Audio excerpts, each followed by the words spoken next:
Jumadil Awal.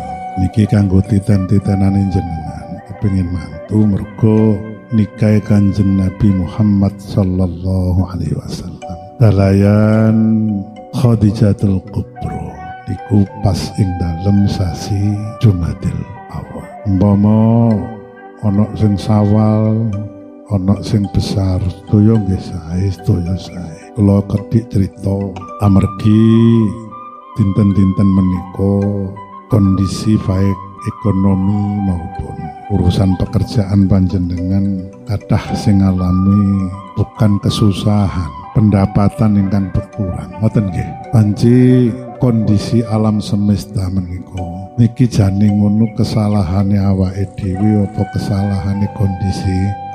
Tapi sing penting jenengan ampun ngantos mikir, jane aku ki ya wis ndonga, mosok Gusti Allah iki lak karo aku wong panjane urusane akeh.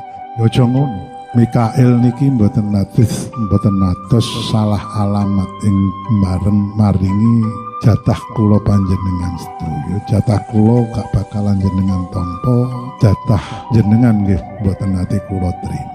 Dewi-dewi duwe bagian. Ananing kok rasane iki kok gak iso ndadekake koyok sing wingi-wingi, kok wulan-wulan sasi utawa tahun-tahun wingi kok tambah seret ngoten lho. Berarti niki urusane niki mboten salah mriko, salah mriki. Moga kakan gersah. Ngoten nggih. Apa gersah niku napa? Ngresula, sambat. Ampun ngantos sambat, ampun ngantos ngresula. Gusti Allah niku mboten remen kaliyan tiyang ingkang gersah atawipun ingkang ngresula.